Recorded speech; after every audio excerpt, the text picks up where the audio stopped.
You need fire resistance gear to clear Molten Core, that's common knowledge. What is not common knowledge is that it will probably now not only affect to tanks. You see the new hit mechanic that lets you change the difficulty of Molten Core, we haven't seen it yet, but by the language they chose to use, guys, I think we're gonna have to see something that is related to actually taking fire damage, and it will very likely be actually for the entire raid, including DPSers and healers. This is the official announcement. You can see right here, Molten Core 20-player dungeon with 10 bosses. Players will be able to turn up the heat with a new variable difficulty mechanic, allowing players to earn more rewards for undertaking a higher difficulty. And here, do not forget your fire resist gear, you are going to need it. So I think this is pretty clear that the new hit mechanic is gonna make you take more fire damage or something like that. So we should probably start working on it. Let's take a look at it. Let's start by explaining how fire resistance works.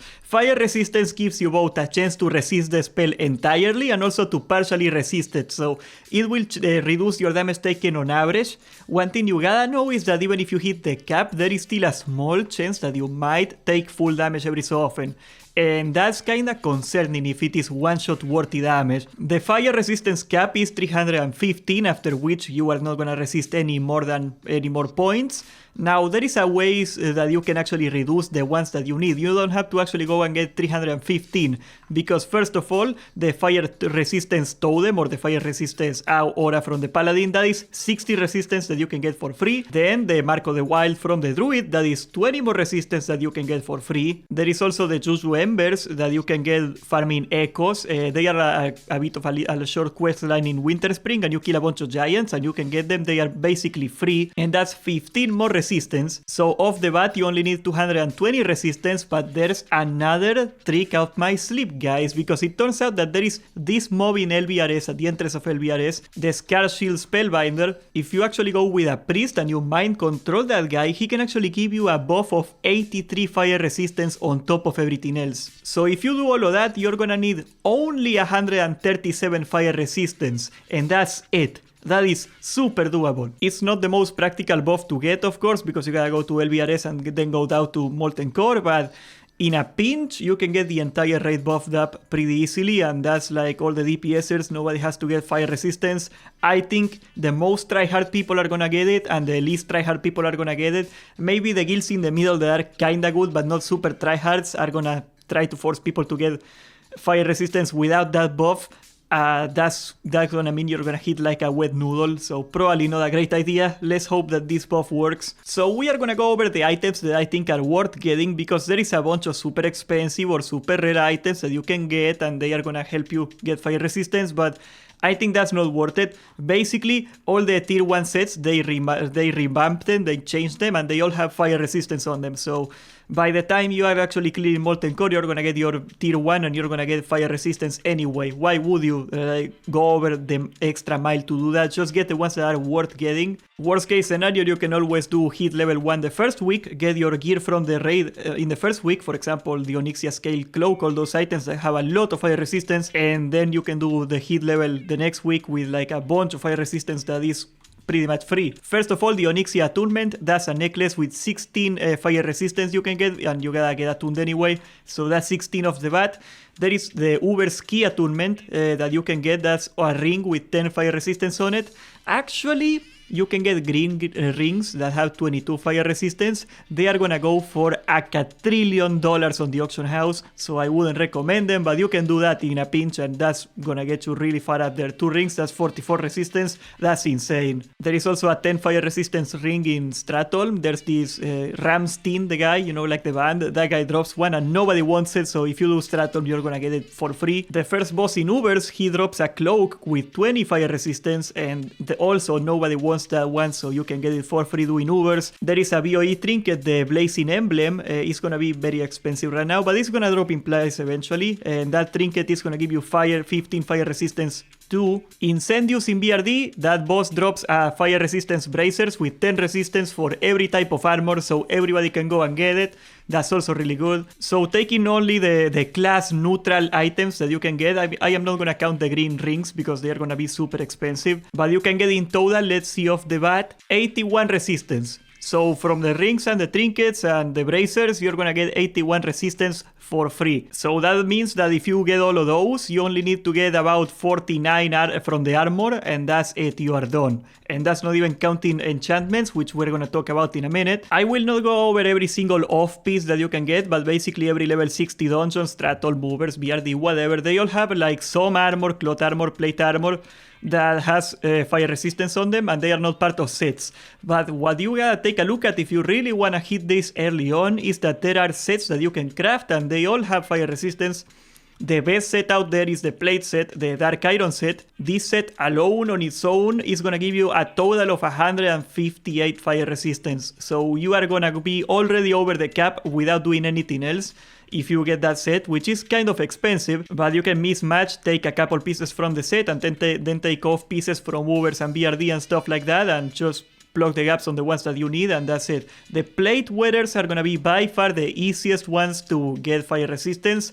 That's not a shocker, the plate weathers were the only ones that were intended to actually be tanking in vanilla, so that's where they put the most of the items. On top of that, if you are a shaman or a warrior or a paladin, you're gonna be having a shield, and the best in slot shield at the time is the draconic deflector from movers, which is 10 fire resistance on top of that, so that's even less you gotta get. Also guys, we don't know this yet from the data mine, but remember that the tier 1 sets, all the tier 1 sets, the belts and the bracers were BOE. So if you're a little late to the party and you don't mind spending a bunch of money, you can probably get really ahead on your fire resistance and getting your tier 1 set off the bat on a BOE. Maybe skip the dark iron bracers and belt and buy the tier 1 when it drops, probably that's the way to go. Now for cloth wearers, you are about to get really shafted, boys. Because yes, there is an amazing set you can craft, the flame core set I think it's called, and it gives like 80 fire resistance total, but the problem is you need molten core reagents to make it, so you are not gonna have it on day 1.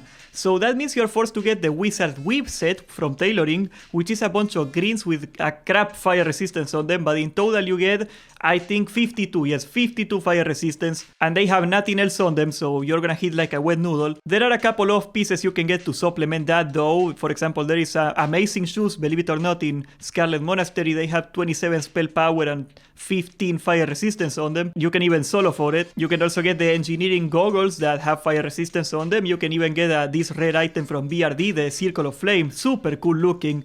It has 20 fire resistance on it, but for the most part, that's gonna be it. If you're a Warlock tank and you wanna hit your cap early on, I am afraid that you're gonna have to rely on enchantments. We're gonna talk about that too in a minute. You're gonna have to rely on the class neutral items, the trinkets, the rings and whatever. That's also a possibility.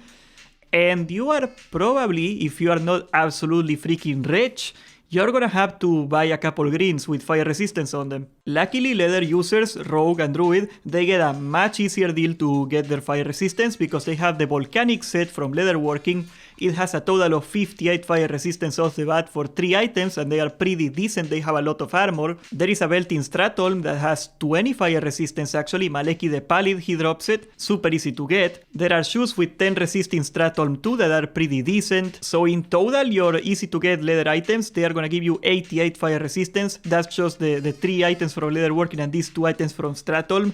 So you're gonna be already way on the cap if you get the trinket and the necklace from Onyxia and that stuff. And that's not even including enchantments. So what's probably gonna happen is you are probably gonna be looking at taking 2 volcanic items instead of 3 and enchanting them, and that's it, you're done. Finally, Mail also gets a pretty hard time here. They have the Black Dragon Scale set, which has fire resistance. You can only get 3 of them before Molten Core because the boots, the epic ones, require Molten Core items to do, but you can get a total of 21 fire resistance, which is okay. Ambassador Flamelash in BRD, he drops 10 more fire resistance gloves. There's also a rare in Ubers that is pretty easy to get. He drops boots with 18 resistance on them. But in total, you can get from the easy to get items 49 resistance in total, which is very low. Still doable, of course, and you can always just take some leather items and supplement with that. So unlike the cloth guy, you got quite a few options here because you can just go take a couple of the good leather items and that's it. So even though shamans are gonna look harder to get than cloth, they are actually gonna be a lot easier because going from mail to leather is not that much different armor value, and that's pretty much the same thing. You know, there's a bunch of tanking leather with fire resistance on it. You're gonna be hardly sacrificing anything. Finally, let's go over the enchantments, guys. Caveat here a little bit. There is new enchantments in phase 4.